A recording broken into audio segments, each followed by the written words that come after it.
So today's topic is toxic parenting. Toxic parenting. It's toxic. What do you think toxic means? Toxic is Sumit. Toxicity.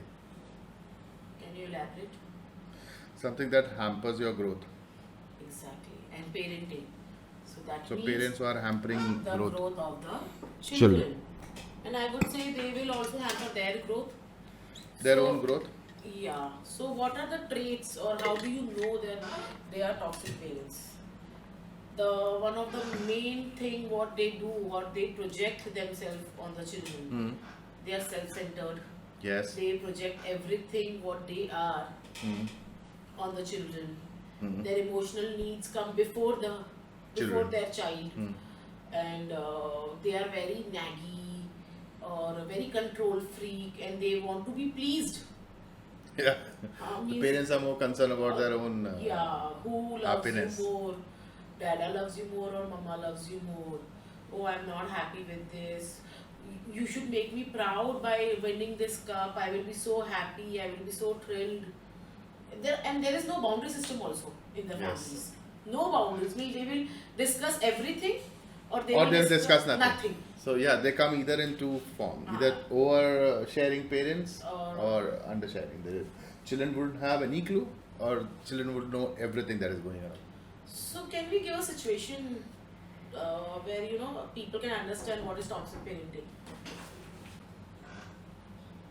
What situation? Any situation where when the parents show toxicity to the children, or in general they are toxic, what is it? To make it more easy, because everyone is not Look, for me, gonna toxic- understand about the boundaries or That's the putting reason. them Rather than yeah. everybody knows about the 5-7 traits of Mm. not spanking your children, focusing on them. Mm-hmm. I'll talk about things which nobody talks about. Like the first is like these are daily regular behavior. Mm. So the first point I noted was being disinterested in your child. I feel that one of the most common trait I've seen in all toxic parents is they are generally not interested in their children. Like genuinely being interested. How they are interested in celebrities, how they are interested in others, what's going on. So I will give in you an others' life. example Hmm. in this.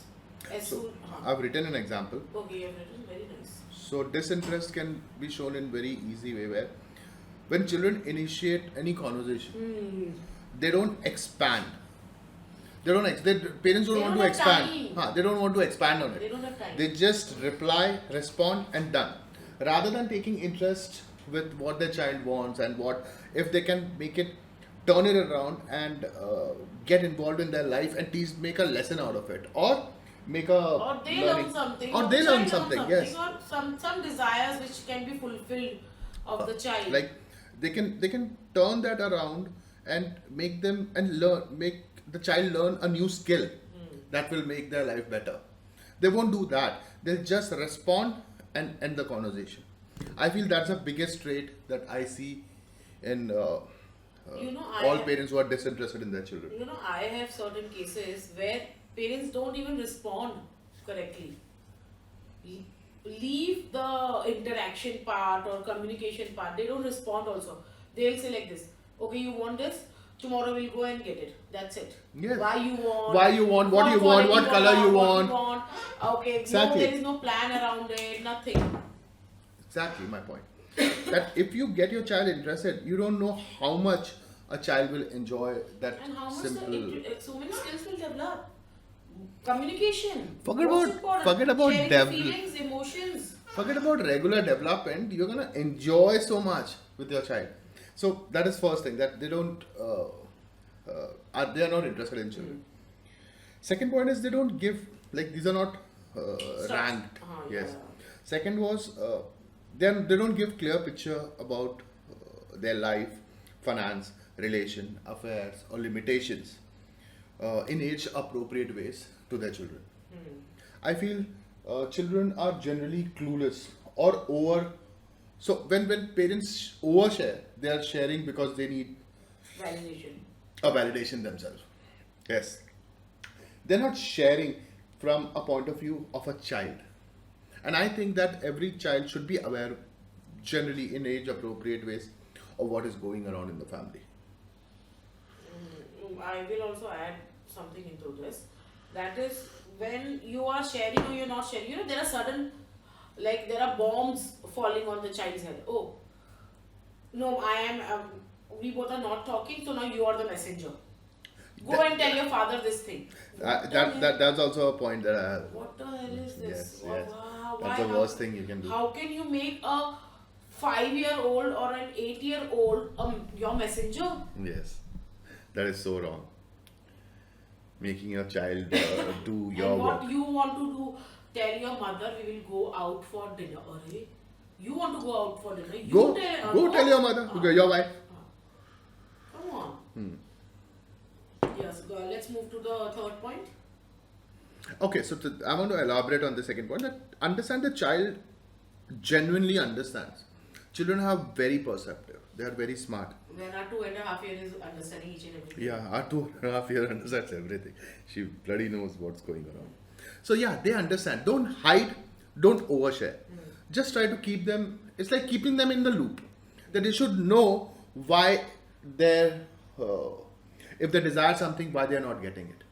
Explain them. Give them the real reason.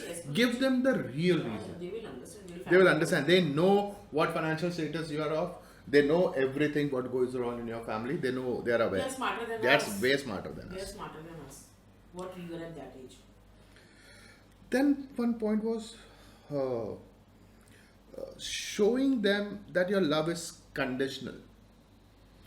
That is exactly. If you will do this much for Yes. me, If you will do make me this, proud. if you don't love me. If you love me, then you will do this. Like, No, no, no, and then, this classical example I give to all my parents. हाँ. This is one mama ka bite, one dada ka bite. Oh, dada will be hungry if you don't हाँ. eat. Oh, come on. How can dada stay How hungry? can you teach wrong science of digestion to the child? And the child is aware that how can dada We stay are- hungry because I am not eating. What? It- You are not developing them. Come on, you're making them dumb by saying this. And I feel that people don't understand that you shouldn't keep your any condition. I feel that if you want to motivate, that's the reason. Even with our daughter, what I do is I always say, very good job, bad job. This was very nice job. Because you don't want to tag your daughter. No? I don't want her to feel that She has been she tagged, herself, herself, her whole identity is gonna shift based on one action. Yes, exactly. I just tell her that okay, good. This was very nice of you, good job, or this is not good of you. This So is see, very bad job. understand, the person is, the task is different and the child Yes, is different. her action. So I define her action. That was a bad job, and she throws saying very bad. See, this is wrong. This is so not nice of And you. the thing is getting hurt. But I don't say that. Oh, you're a bad girl altogether because you threw something. No. Yes. You So cannot define the you can't define. I don't define. I try to not define her altogether. Very good point. Pass the coffee. Another point I had written was bad mouthing your spouse. I feel this is a very common. This is classic. Huh, And that children, your dad is not taking us I out, will tell you or some your mom secrets. is not. See what here we are doing, because he is doing his job and I deal with all these kind of age kids and everything. I know what inside what happens, and he is very good with Assessment, psychology. assessments and understanding, and how to maneuver everything. So kids of age of 4 and 5 come and tell me bad mouth about my mama was telling about papa this thing and papa Please was don't do telling that. this thing. Please don't do that. If you do that with your children, please don't do that. Kids That's are coming and the telling worst thing me. you can do. Kids feel bad when you bad mouth your spouse in front of them. They will feel bad. They tell me. Don't do that, because that way, understand why that is so wrong to badmouth your spouse. Your child just have two people to rely on in the world, and when you try to badmouth your other partner, you just take away 50% of the trust of theirs from the world. If you're a husband badmouthing your wife, now your child has a nurturer problem. Your child cannot look at a nurturer and trust them completely. If you're, because that's how we are. I'm the protector, she's a nurturer. Liar and all these things. This role, again, I'm not LGBTQ, I'm not going No, that no, way. no, no, no. We are going by our own example. Feminist. I'm the protector, she's the nurturer, and we both agree upon it. We are not generalizing anyone, you can be whatever you want. But whatever role you have taken, your child is going to have problem with that role. because that role was destroyed by, yes, you can be, she can, like if I'm destroying nurturer for my daughter, she can be strong enough and nurture my daughter in the best way possible, and my bad mouthing wouldn't have any other effect, but she has to do extra work because I am trying to constantly badmouth her. So don't make your spouse job more difficult. If you have something against your spouse, go bloody talk to your spouse, hit them in the face, fight your own battle yourself. Okay, so this was one point. Then I've said this already, that criticizing their base core characteristic, like you're a bad girl, you're an ugly That we girl, have covered. that we have covered already. Uh, this is very important, very nuanced point. This is where you lie to them when you are unable to fulfill any of their desire. Like I That's promised, very common. yes, when you make a promise to your kids and you couldn't fulfill it, tell them the real picture. If you forgot, admit that you forgot, and then bear the consequences. That's Don't the make easiest the, way. No, don't make the promises which you cannot fulfill. Forceful, Straight away. never make promises you can't Don't do fulfill. that. You are creating unnecessarily void. And this even nurture. applies in every 100% of the relationship, not even No, as a parent, unnecessary void. even to your spouse. Unnecessary void is created. Insecurities. Kids turn insecure. They don't know what is going to happen next. One day you're in a good mood, one day you're in a bad mood. You are not bipolar. Come on. And even if you don't show your children that you are bipolar. I mean, then that's a different story if they're bipolar. Then the counselors are there to help you to educate your family. But come on. Come on. Okay. So, yes, lying to them. So, deal with it better. Don't make promises you can't fulfill. And even if, let's say, you made a promise that you couldn't fulfill for that last moment emergency, make up for it. If you say, explain if you, them. yes, if you, like I'll give an example. If you promise your daughter that you're gonna buy her an whatever is important, iPod for her, let's say, that you promised 20,000 or how much, $100 iPod, okay, $100 something. Make up for it. If you're sorry, show you're sorry. Go and make sure that now she can buy something which is $120, so that she feel And buy the you cover are. also, cute headphones Buy also. a cute headphone along with pouch it. also, That whatever. okay, I'm sorry that I didn't pull it because it got late. I want to make up to you. So do you want another couple of covers? She's gonna love it and she's gonna understand. Okay, that But you are. don't do it every time. No. That's only because you made a mistake. No, but every time you don't make a mistake and you keep on covering up. Every time you will go and buy. That is. We have discussed that. Don't make promises you can't fulfill. Then, manipulating children for their own gains. Should I give an example? No, I think so. You cannot manipulate your children. Then children will start manipulating, and then you will complain, my children are No, manipulating. the reason I made this a point because this is how children learn to manipulate, because Yeah, that's what I you said, teach yeah. them that, oh, if you go and tell your dad this way, you will get it. Yeah. Because if I go and tell, you are the one who are teaching your children how to play the game of manipulation. So then when they come back and manipulate you, you feel bad about it and you think that they are manipulating you. And like, you are the one who taught them. Yes. Don't teach them things which are going to have negative impact on their life and your life in the future. Because understand, this will damage their childhood and this will make them have not healthy relationship in the future with their spouse. You know how difficult it will be for them to not be a manipulator in their marriages, because you taught them how to manipulate. Go and tell dad or go and tell mom that we want to, because you want to go out, so that she agrees. Because if I tell her that we want to go out, she wouldn't agree. So your child is learning that my mom doesn't like my dad going out dinner with my dad. That's the first thing your child reads in that. Don't do that. Show them a positive picture. And if it's a negative picture, show them the negative picture. But don't unknowingly, for no reason, make your child doubt your relationship. This is, again, I don't know if it's important or not, but having a healthy hierarchy established at home. That's setting boundaries in a way. If you have set boundaries and hierarchy system in the house, it should be positive. It shouldn't be like you are punishing the child every now and then. So that's what. Because the father is there, the father is loud and father is aggressive. Oh, he has come from the office and he's very tired and he's shouting at the children because he's taking out all the frustration on the children, and mother has complained something about the child, especially during that time. So that's not going to work for a long time. No, that is toxic. That's the Yeah. point. So I feel that biggest toxicity comes from here. When a man returns from the office and the mom goes and complains to dad. Like, first of all, why a mother? This is what I feel. Why a mother needs to go to the father for anything? If the child is well Once balanced. again, we are not gonna this thing Array, fixation on if gender. the father is staying home and mother is Whoever going it out to is, work, whoever it is. when the other person is coming, like one person has taken the core responsibility, the primary responsibility of children, they should be strong enough to take care of children. And if they need and support, tell them, have a weekend, go out, have a discussion. But randomly, when the other person comes, the other partner comes, and you start away rant that your children does this and that, and then they have Or rant about the in-laws or the Yeah. grandparents.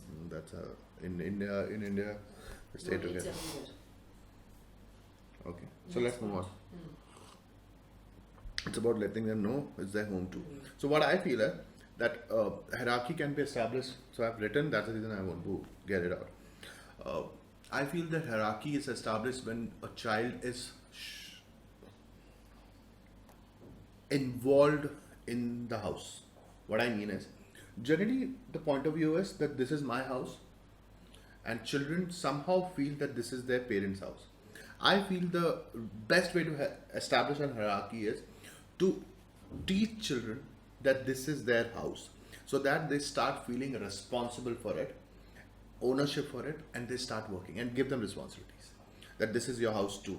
Start making, start helping mates, or start helping your mom, or start helping your dad, or start cleaning your room. I think it starts from there, because children don't feel belonged in their home. They always have this dream that I'm gonna go and create my own stuff, or I'm gonna get married, or whatever. I feel it can start with that small, imbibing a small emotional feeling that this is your house too. What do you feel? You're lost. No, no, no. You know we are recording, right? I know, but It's not a normal call. Okay. Now this is a big one. I feel that the rod shouldn't be spared ever. The rod should always exist in parenting. Spare the rod, spoil the child. That's what my belief is. that doesn't But mean you sit up but and you give two, and then when the child is sleeping, you give two unnecessarily. no, give. There's a way, that I have a solution for this. Never hit your child when you're angry. Don't have anger. And then none of the parents are gonna hit. And that's what you have to learn. Yeah, when that they're angry, learn, yeah. that punish them and hit them when you're not angry. Then you're gonna really make an impact of that hit. That slap will have an impact only when you're not angry. You can slap them so that they learn that my father or my mother can slap me only because I did this. Something majorly wrong. They know, no, I don't know, that's up to the parents to decide, but the child should understand that because this is purely because of my action and nothing to do with my parents' emotion. Because most of the time fighting is not wrong, hitting your child, because if you spare the rod, there's a very high chance you will spoil the child. So how to get them in control? Because they are hormone driven teenagers. How will you handle them? So you can hit them, but it should never be or physical force. I'm not telling you to hit them, but you can use physical force. You can restrain them if you have to. No, you cannot But hit them for you- not completing the chores. Don't do this for that. But But that's if your 5-year-old is throwing a huge temper in the house, temper tantrum, and there is nothing you can do, you can restrain him or her, but you shouldn't get angry. You have to do with all calmness Compassion and and compassion. Show your child that you're really sorry for doing this to them, but they have gotten down you to that level that you have to use force to And try to control them. avoid those situations. And Then try you to- have to get into the tips. Remove them. You just trust me, for all new parents, do this once or twice, and your child next time will really understand that you can stay calm. Understand, children get triggered and they take parents for granted because you do it in anger. So in anger, you are the one who's getting hurt. So I'll explain why this works. You get hurt. So when you hurt them, by not allowing you to do anything, they want you to get angry because that is one moment where they see you hurt in some weird way. They know that when you're gonna hurt them, you're gonna be hurted. So do it with all calmness, and you're gonna take away all the power of a child. And that's it. These were the all non so common trait of toxicity that is not very much visible on the surface. So I wanted to cover this not so common trait of toxic parenting. Any last words? Love your children. Your children just need love. That's it. Love your children. You Love yourself. do you have anything? And just be there for them. Just be there. Your availability is everything to them. They just need you. You are the first role model. They don't need role models out of the house. Out of the You are there. Good. Bye. Bye. See you again.